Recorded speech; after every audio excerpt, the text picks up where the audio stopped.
it's more serious than getting married. If you're going to partner with somebody, definitely make sure that they have opposing skills as you. It's helpful if you have a long history together, and then write down stuff as soon as possible about who owns what and what responsibilities you have. So I think that's what's helped us be so successful for so long. Welcome to Multifamily Insights. I'm your host, John Kasman, and I want to thank you for joining us for another great episode. If you're enjoying this show, do us one quick favor. It's really a favor for you, but leave us a rating and review. We want to hear from you. We want to know what you love about the show, but also we'll take any feedback that can help this show work harder for your investing goals. And if you haven't done so already, make sure you hit that subscribe button. That way you don't miss another episode.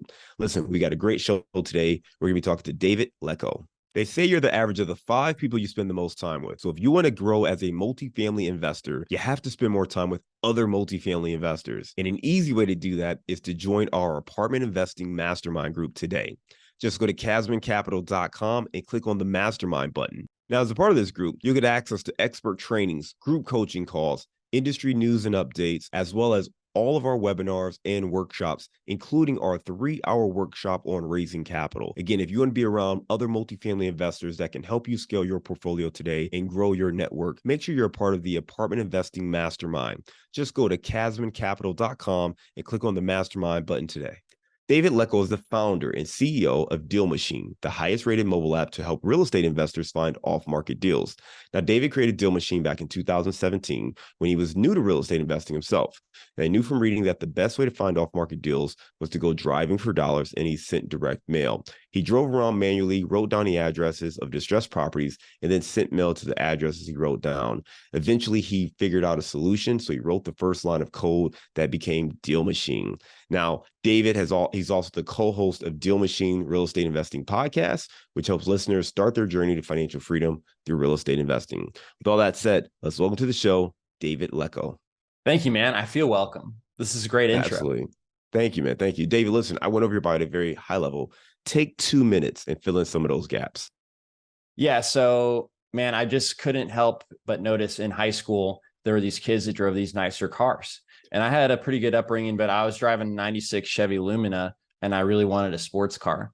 So from a very young age, I was like, man, their parents must be doing something different, right? They have extra money. They could buy their kids that kind of car. So I first found out about the 4-Hour Work Week by Tim Ferriss. And then I later decided to kind of work on a side hustle. And that side hustle, I sold for $10,000 after working on it for 2 years, sold the whole business for $10,000. But then I worked for the guy who bought it. And that's where I actually took a big pay cut. I used to think you'd want to pay and make as much as possible in a W-2 job. But I actually took a big pay cut, worked for this entrepreneur. And then I learned how he, started and grew his business, which was basically what he bought from me, which wasn't like very big. Then I noticed he had like 4 rental properties. And so, this all started with, wanting to have like a nicer car. And this is like 10 years later by now. So it took a while, but I was learning things. And, I got really excited about the rental properties and the way he described them. So he said, if you buy a property right and you manage it well, it's always going to cash flow, unlike the stock market, which can go up and down. And even with fluctuations in the real estate value, the rents haven't gone down. If you go look at the, Federal Reserve chart on rents, even in like a crisis in 2008, they stalled for a year and then they continue to go up, but they didn't dip down. And that's kind of the best, awesome thing ever. Because if you buy the property right, manage it well, you got like a mortgage that makes sense, then you'll continue to increase the value of your property. And so that's what motivated me. I was like, all right, this is how I buy nice cars. I just have to get 4 rental properties, make sure these cash flow $600 a piece, and I can lease something that costs $100,000. So that was my big motivation, man. And the only hang up was, he was like, hey, I got these deals in 2008. I'm not sure you can buy houses like this now. And he was right. Nothing on the MLS was going to cash flow. So I got pretty discouraged. Thankfully, I did look up a meetup, and there was a real estate meetup there, like there is in every city, but I had no idea. This was like brand new for me. And so then I found out people do deals all the time. They do what's called market to direct to seller. So I used to think you would only get properties listed, but if you go direct to seller, there's this whole other world of deal opportunities that can often be very lucrative because you're finding somebody in a moment where they would really just prefer cash over like a long process of listing it with the realtor, possibly fixing it up, et cetera. And so that was new to me. Again, like I know you know that, but that was new to me. So I went driving for dollars, which was their primary goal, their primary advice. And I found out like people have been doing this for decades. So that gave me a lot of confidence that I could do it too. But I struggled with follow-up, and I did this for like 2 months. I was looking around all over the place for these rundown houses. It was a ton of fun because I was looking at neighborhoods I had not seen before. And plus, every time I wrote down a new address, it was like, aha, like I deserve this. This is my property. I'm going to get this property. But I wasn't following up, and my the whole bottom like dropped out of my stomach when I saw one of these properties like maybe 4 or 5 weeks later had somebody working on it. And I was like, wait, that's my property. What are they doing out there? And so I looked it up, and it had just sold, and it was for a price that would have made sense to me, I thought. And I was new at this, but it was a pretty low price. So I was like, dude. And so I made an app that did that simple task of looking up the property and then sending mail to the owner just for myself. It wasn't even meant to be an app or a business, but later that did turn into what is called DealMachine today. And it just very organically grew because we didn't try to change anyone's behavior. I was just trying to make it easier to do what everyone's advice was to do, which was just drive for dollars. And so that's actually what allowed me to finally get a car that had a convertible top. I love it, man. Listen, let's break some of that down, right? You talked about first that inspiration coming from these kids in high school driving the nice fancy cars. You wanted one of those. And from reading, talking to other folks, you realized, you know, you needed to kind of have that side hustle, eventually turn that into real estate investing. And ultimately, you know, as you were looking for deals, you created some code, and that became DealMachine. I think what's interesting to me is like, you know, what gets you started on that journey is going to be different for every investor. But once you start that path, you've got to stay inspired. And I'm sure at some point you got way less driven by the car you wanted and more about the other aspects of the lifestyle and other things that you could create. But I think it's really important for people to understand, like, hey, you just got to get going, right? And whatever's motivating you, great, get it going, but also be somewhat resilient. Because I think for you, you know, if I'm listening to this story the right way, that vision started in high school, but it was 10 years later when you actually got to the point where you were, you know, getting the fruits of that labor, right? So I'm assuming it didn't take you 10 years to get out of high school. No, it didn't take 10 years to get out of high school, but from the moment I wanted that car, and that was my inspiration of I need to find out a new way. There is a pathway to live life that I haven't experienced yet. I don't know anyone who does that yet, but I'm going to go on a mission to find out, because that's mine to explore and mine to discover and mine to achieve when nobody else around me has done this. And that came into play because I was actually like an amazing child. My parents loved raising me. I had given them no issues at all. But when I went on this path, that was like one of the first times where they showed a lot of concern. And they were like, everyone we talked to about doing this real estate investing thing, this was after I had gone to college and earned an engineering degree and had a good job. And it like killed them to see me take a $20,000 pay cut to work for this entrepreneur. So that was like very unsettling for them.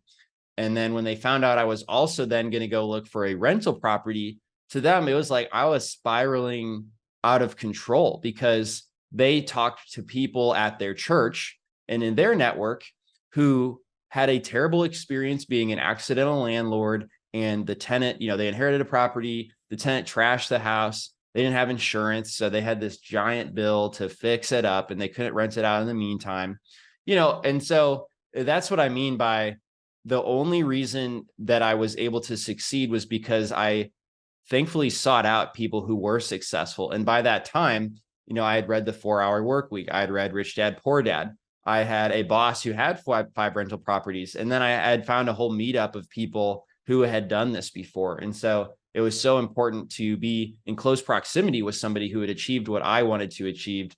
And that's ultimately like what was a game changer for me. Well, and that's one of the biggest insights of becoming a successful investor. You have to be careful of who you listen to when it comes to advice and feedback and direction.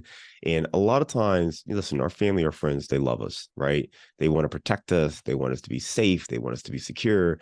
So anything that they feel is threatening, they're going to advise against it. And that's what your parents did, right? They talked to other people that they knew, and those people had either lost money or had a bad experience because they weren't running their properties the right way. And maybe those individuals more than likely didn't seek out counsel. But what you did, which was different, I think really insightful for all of our listeners, is you surrounded yourself with people who were playing the game at a higher level, people who were successful, people who implemented systems and processes. You focused on networking, you focused on education, you focused on attending these meetups and having a mentor. And those things are really critical if you want to be successful, because when in one ear you have people telling you don't do it, it's risky, you could lose it all, you're making a mistake, you have to listen to that, especially when it's coming from people you love and respect.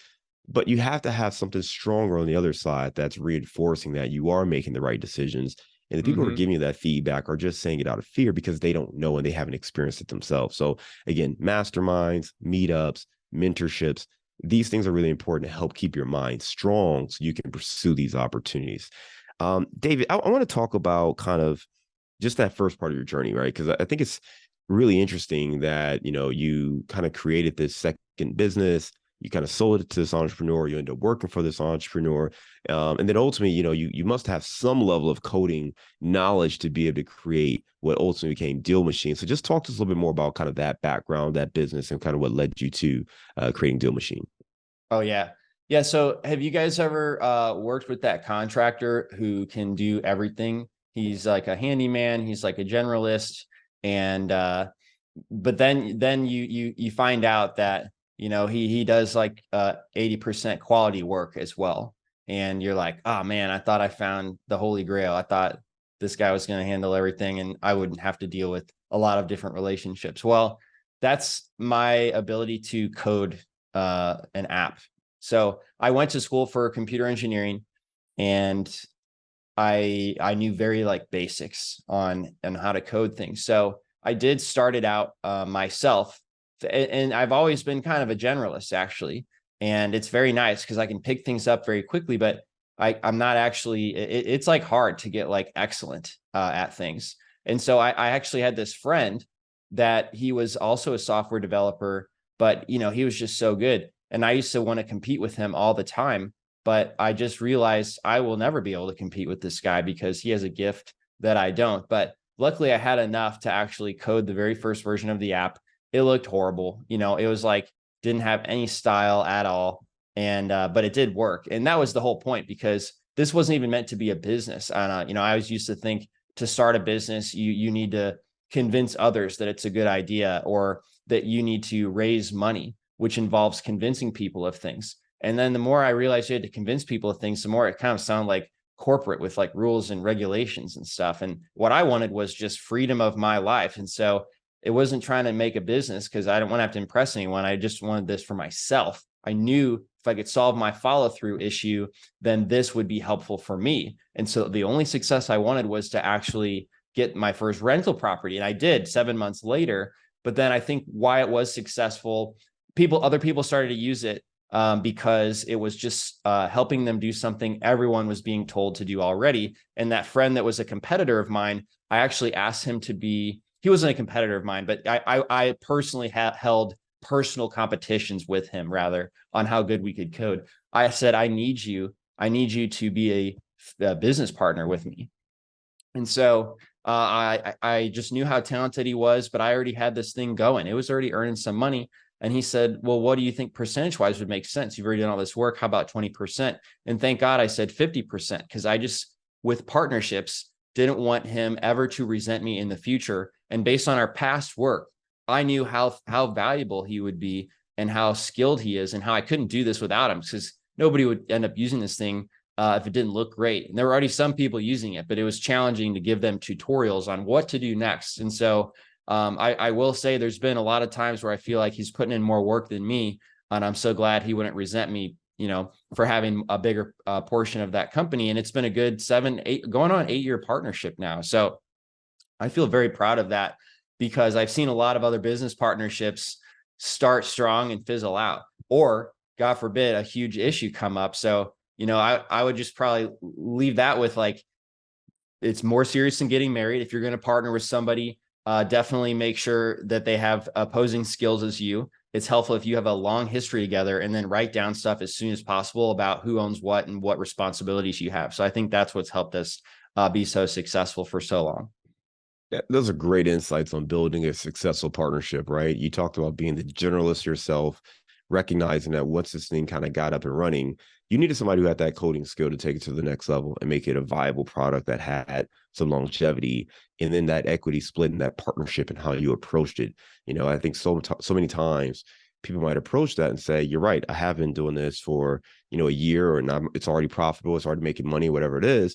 Here's 10%, here's 15, here's 20% equity. You took it to say, hey, look, let's just be partners. I don't want you ever sitting here thinking about your equity position. And then ultimately at some point, you may decide to do something else because of, the equity is not enough. I want you to always be vested and committed to this project. So you gave up half the business.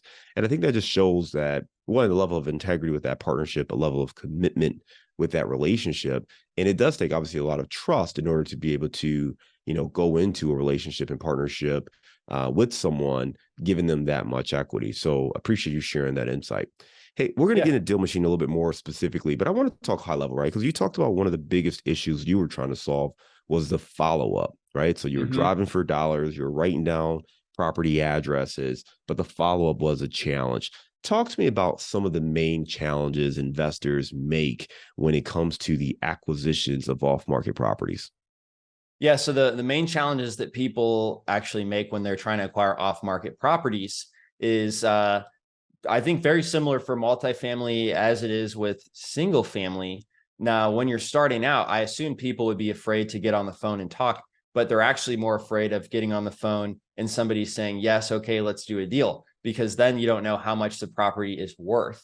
And so we really tried to combat that by when ChatGPT came out, kind of giving it the real estate data that we have and helping it make recommendations to seller objections, or valuing the property, or going through putting together what that rehab cost would be. So I'm pretty pumped. It's just like what you would expect ChatGPT would be like, but it's in the app, and then it knows real estate data, which is unique, right? Because it doesn't know that data otherwise. And so that's like one thing we've done to combat that biggest issue that people have whenever they're trying to acquire off-market deals.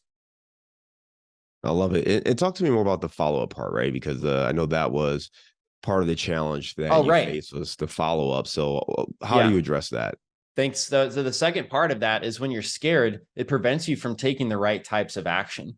And so that was definitely, I think, at the root of why I had so much fun looking for rundown properties and writing down the addresses, because it was easy. There wasn't any risk, right? I wasn't sticking my neck out. I wasn't going to get possibly chewed out. I wasn't going to look like an idiot because I didn't know the answers to their questions. I had never bought a house before at that time. So those were big things for me when I was getting into it. So, and it's kind of happened again, because as much as I've been in the industry, I bought, 10 properties. I noticed I stopped buying it because the software company, it had grown rapidly. So I wanted to focus on the biggest growth opportunity. But then I looked back and saw my properties appreciated $1 million. And I was like, dude, I didn't do anything. Plus they cash flowed 70,000 a year net.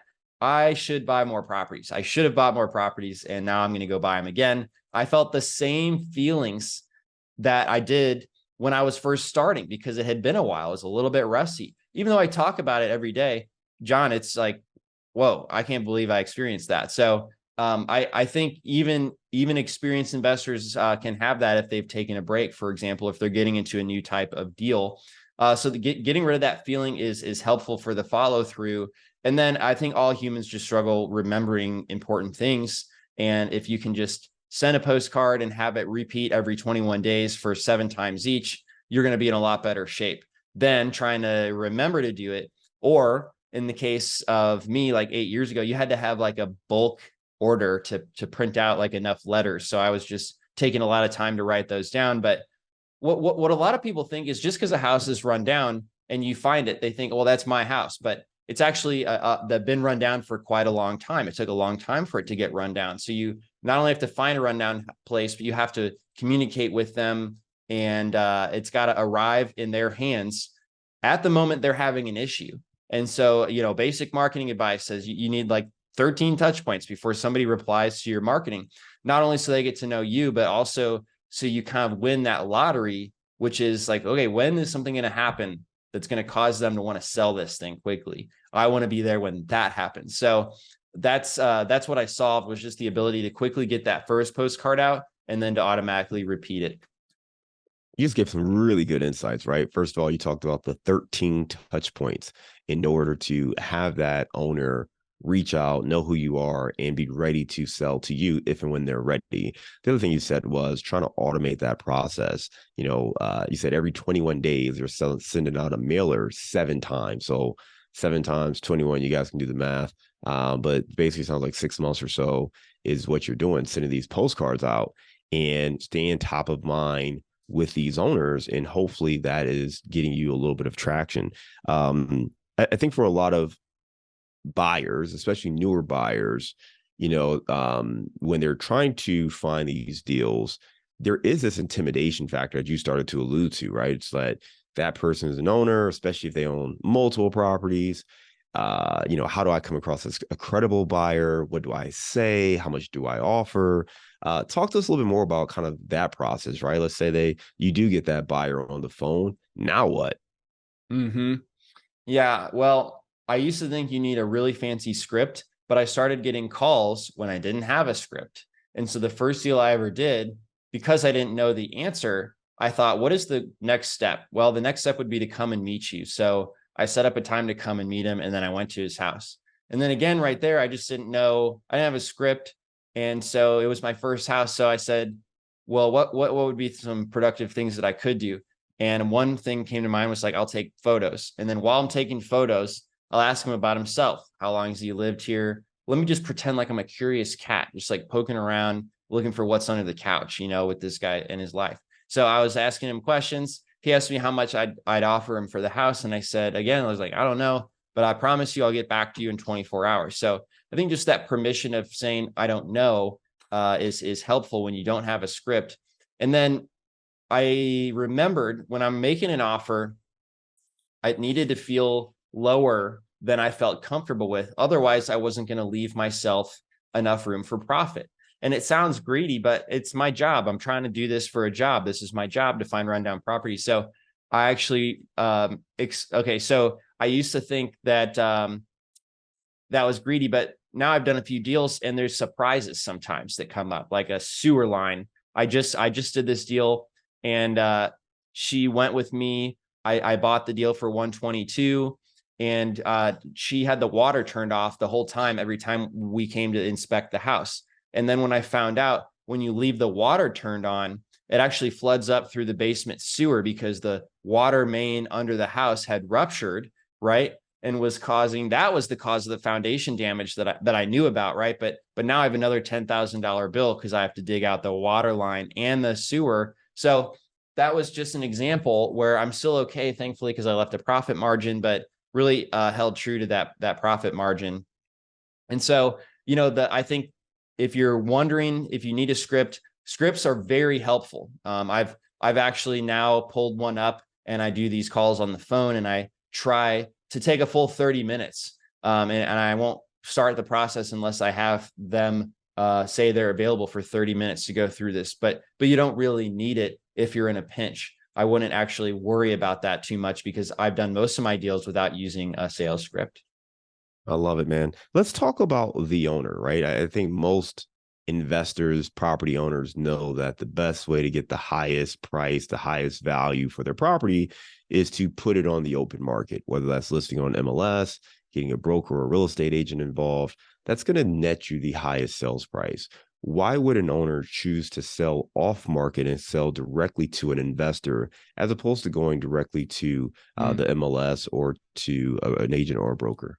I'm going to walk you through 5 different examples that I've experienced. And that first deal, whenever I told him I was going to renovate the property, he thought, oh my gosh, I thought you were going to tear this down, because it actually had a bathroom built illegally. It was too close to the alley in the back, and the house has been in disrepair for so long. And so he just genuinely thought, wow, this is in such bad shape. I don't have money to fix it. I've had surgery now, so I can't really cut the grass anymore, and I can't afford to pay somebody to do that. So I'm going to move out to an assisted living center and just get what I can for this house. And so that was one example. The second example was I got a call from a son, and his last parent had passed away. It was his parents' house that he needed to sell within 30 days because his parents actually were in debt on other aspects of their life. So he needed to sell their house to settle the debts on their estate. And he said that he had a deadline of 30 days for whatever reason. And so that was another reason that this house, it was also in pretty bad shape.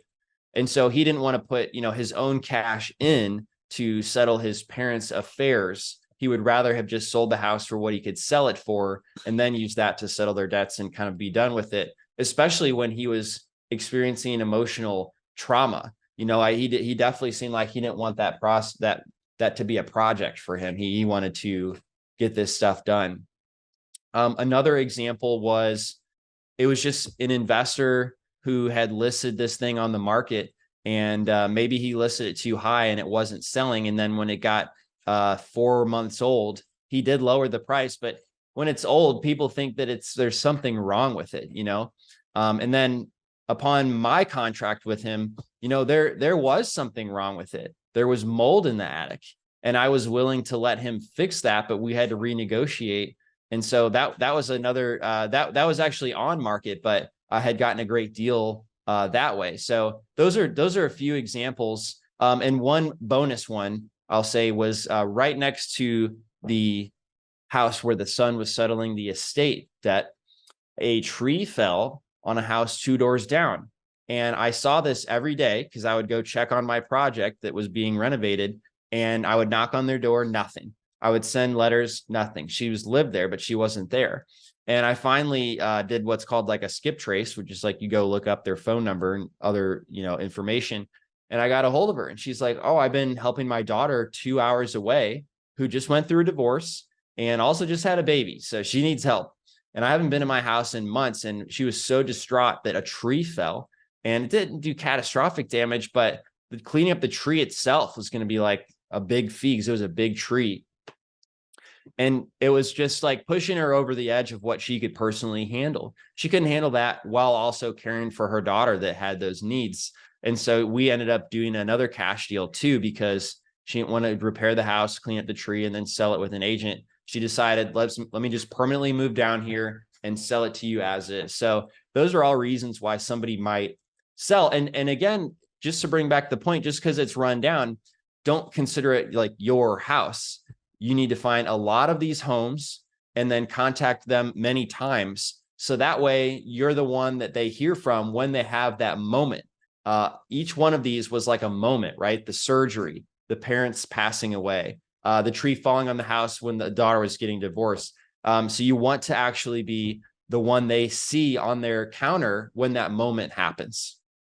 No, I think those are great insights, and I'm just going to play back a few of the high level notes you gave. One is the property is just beyond repair, and it doesn't make sense for the current owner to invest the amount of capital needed to bring it up to current market value. So in that case, it's easier for them just to sell it. And a lot of times, a retail buyer won't buy a property that is in that condition, either because they can't qualify for a loan or they don't want to put in the kind of work and effort necessary to buy that kind of property as well. And most real estate agents are not going to want to list that kind of a property. They're going to want it to at least be somewhat decent. So they're going to probably ask that owner to do some work to it before they can list it. And a lot of times that just doesn't make sense. So that's one way.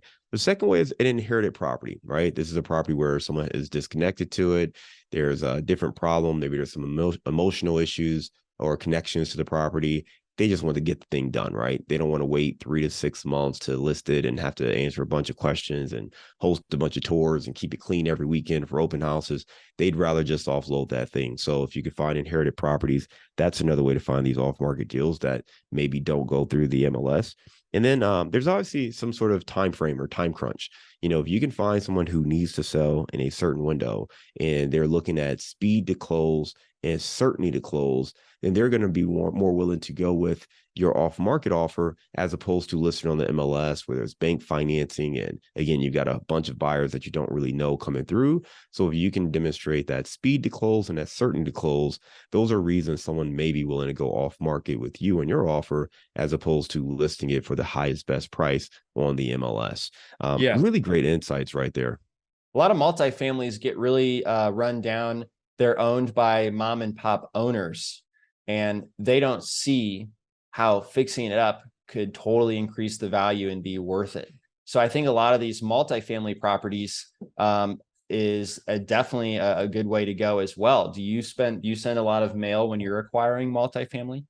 So we're starting to do more now. And I actually wanted to ask that question because, I mean, up to this point, we've been talking about really that distressed owner. And especially in the larger multifamily space, I think one of the challenges is you don't see as many distressed owners with kind of that equity upside where you could come in and maybe offer 60 cents on a dollar, 70 cents on a dollar and get that deal. We're starting to see more opportunities now where people unfortunately overpaid or paid for properties based on the previous lending environment, and that's changed. So there's going to be some opportunities now. But with that noted, what are some things you're seeing when it comes to, whether it be small multifamily or mid-sized multifamily with some of these acquisitions? And are those factors the same? Or are you seeing different factors that indicate someone being willing to go off market as opposed to listing it with a broker?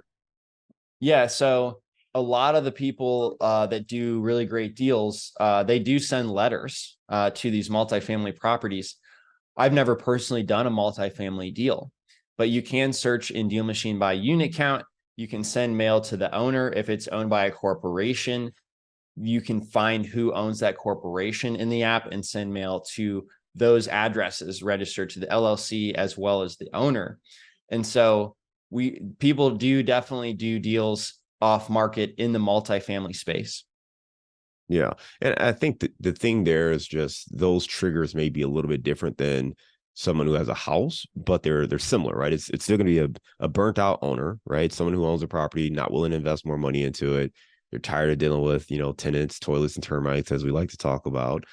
Could be someone who's ready to retire, right? They've had the property a long time. It's gone up in value. They got a ton of equity. Maybe they're self-managing it. And they're just ready to tap out of this thing. Totally. It also could be someone who's inherited the property. Most multifamily owners, especially in the mom and pop space, are going to be older. You're going to talk about people in their 50s, 60s, 70s and more. And the kids don't necessarily want to be landlords. So, if someone passes away and that property comes there and they realize, oh, wait a minute, this is a lot of work to manage. They don't want that. They'll take the money and they'll do something else with it as well. So that may be another thing. So there's certainly reasons for someone to go directly to owners. I think one of the challenges, if there's not a pressing time need, many of them may be compelled to go to a broker, but you'll find a lot of owners don't really like going through a broker. They don't like kind of the open house aspect of, hey, let's just throw this all on the market and see how many people are interested and see how, who offers us the best and highest. So you'll find it kind of interesting from that standpoint. A lot of these people are kind of solopreneurs, and there's a little bit of pride that comes with that, and they're not as willing to pay a broker what the fees that they're asking for, do the work that they're asking for to get the highest and best offer that they may be able to get in the marketplace. So certainly opportunities. I'll just say if you want to learn more about wholesaling, acquisitions, DealMachine, check out the DealMachine Real Estate Investing podcast. Great show. It's available anywhere you listen to podcasts. And that is available right now. I want to say, when it comes to DealMachine, what's, and obviously there's different apps and things like that people can look at. But from your standpoint, what's one thing that makes DealMachine kind of unique in this space to be able to help investors acquire more properties? Yeah, I would say that the number one thing that people should realize is that what matters is finding distressed properties and communicating with those owners. And however you do that, however works best, those are the only two things that matter. A lot of people will come in and they'll want to know about the filters or the team capabilities of DealMachine or the AI. And I really hesitate to tell them because they just need to look for rundown properties and communicate with the owners. And it's going to send a postcard that has worked a million times. So you really don't have to think too hard or get too deep. into these things and just focus on that revenue generating activity. The way we truly stand out is we have 7,000 reviews between the iTunes store and the Android store. And nothing else in the space was built to be an all-inclusive mobile app.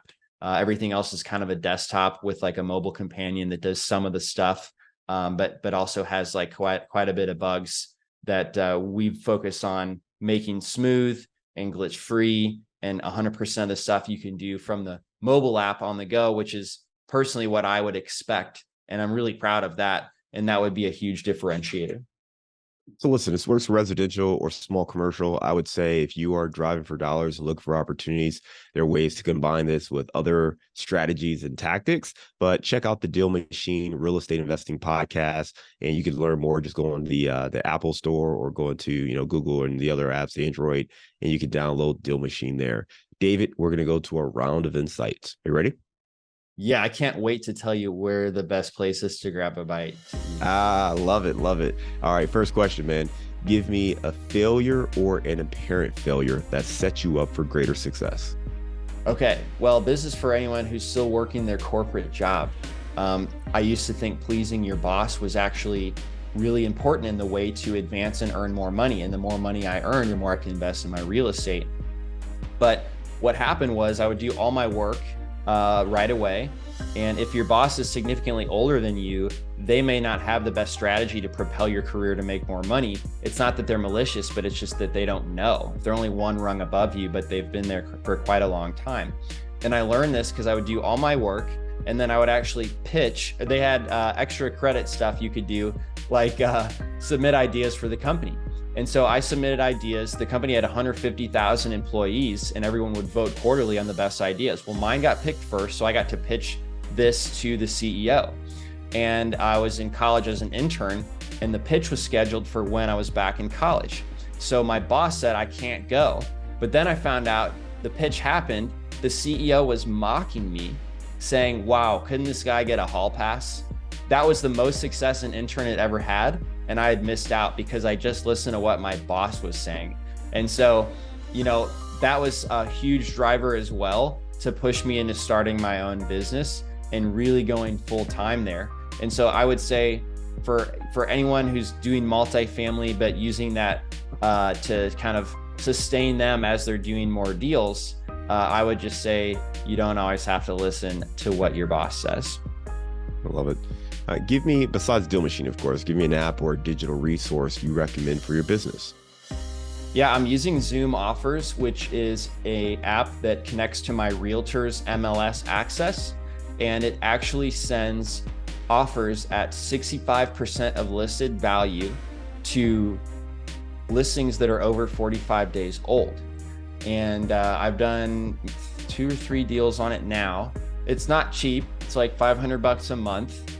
But you never know what somebody will take unless you give them an offer, and it allows you to send like a lot of offers that look legit because it comes from my agent's email and it has her exact contract filled out exactly like she would fill it out. And then it just lets me do a sliding scale of like what percentage do I want to send all these offers to. So I would recommend that little hidden gem. Love that. All right, give me a book you've recommended or gifted the most in the last year. So I used to be like really serious and only work on my business, but then my business stopped growing at one time the way it had so easily, and it really stressed me out, man. So my assistant ended up giving me this book called Humor Seriously, and it's why you should use humor at work, where a lot of people are afraid to do so, or they're like just so serious like I was. And so they did a study in this book and told you that as long as you make a joke, as long as it's not inappropriate, people will think more highly of you. And I had, my lieutenants at work, telling me that they love their job so much more now that I've like lightened up. And, the business has started growing again, partially due to the loose environment, but our employee NPS score is 90 out of 100, which is like unheard of. And so I would say a huge factor of it is with that. And I think humor is so important. It can help in every aspect of your life, whether you're talking with a seller or you're trying to balance, a relationship with a lot of work stress. But those jokes, even if they're not funny, can really help. And so that would be my favorite book that I've talked about the most in the last year. Give me your number one insight for finding off-market deals. So the number one insight to finding off-market deals is, a lot of times people say that it will not work in my market. There's too many people looking for these off-market deals in my market, but they actually have only reached out to like 10 properties, so you've got to talk to somebody who's had success in your market doing the same marketing strategy that you're doing, and then double it, right? Because you might be newer than they are. And you really have to put in a concerted, focused effort over a period of time to really think if it works or not. And so many people just quit because of that reason, even after investing thousands of dollars. So I just want to give that insight. I think people quit too soon. All right. You are, all right. I'm going to tell you where my favorite place to eat is. So in Austin, Texas. Hold on. I gotta ask you. I think there's one more that I'm drawing a blank, man. I think there's one more I was supposed to ask, and I'm drawing it. But I'll ask that one. Oh yeah, daily habit that helps you stay focused. There you go. There you go. I went out of order. It's number 4. All right. Hey, give me a daily habit that helps you stay focused on your goals. Yeah, man. So I did back when I told you, like, I was a bit stressed out because the business had stopped growing so easily like it had before. And, having not really pursued any other hobbies, just work was the most important thing. That really hit me hard. And so I got, had a lot of anxiety, wasn't sleeping. I stopped talking to a lot of people because I felt like I had more important things to do, right? These people knew all these business deals I had on the line. They would understand how stressful I am. So talking to them wouldn't make sense. Well, I actually did the 75 hard, which is like a mental toughness challenge. You do 2 45-minute workouts a day, you follow a diet, you read a book. And so that set me off for like the last year and a half. I've worked out with a trainer 6 times a week, done cardio as in addition to that every day. And I even have like a chef that cooks like the healthy meals that meets the diet my trainer wants. And so those have all been things, not only is it like a freaking awesome luxury to have your meals made, and you don't have to like worry about cooking, you get all that time back, but it's also like cheaper than Uber Eats and eating out. Plus it's super healthy. So I feel amazing. And then that discipline kind of just gives me a standard for like how I should be approaching everything else, including looking for off-market deals. So I would recommend doing the 75 hard, doing daily workouts, and eating right. Maybe even get a chef. I love it. Well, I love the fact that you're, eating right and working out and having that chef. But when you do eat out, give me your favorite place to grab a bite to eat. Yeah, I get one cheat meal a week when I'm bulking. And so Pasta Bar is that for me. It's probably like $250. It's like 10 seats in the whole restaurant, and it takes like 3 hours. But there's like double the amount of staff as there is people in the restaurant. Everybody gets served at the same time. And then so it's just like an amazing experience. It's called omakase style. And normally omakase is things like sushi, but it's rare that it would be like an Italian restaurant of that quality and with that many courses. And so for that reason, like Pasta Bar is my favorite place to go. I love it, man. It sounds like an awesome place we got to put on our list here. David, you gave us some great information talking about, your journey and getting started as a real estate investor, kind of creating, this second job, ultimately selling that business, getting into DealMachine as you were looking to find your own deals and work on your own follow-through challenge, and ultimately how you grew this business, but more importantly, focusing on how other investors can focus on growing their acquisitions, what to focus on, how to find those distressed properties and those owners who are looking to sell, and making sure that you do follow up. If you want to learn more about David or the DealMachine app itself, you can go into the store and check it out, the app at least. But if you want to check out more about David and check out the podcast, you can listen to the DealMachine Real Estate Investing Podcast, which is available anywhere you listen to podcasts. David, just want to thank you again for being a great guest and coming on Multifamily Insights. We look forward to staying in touch with you and hope you have a great day. Thank you so much.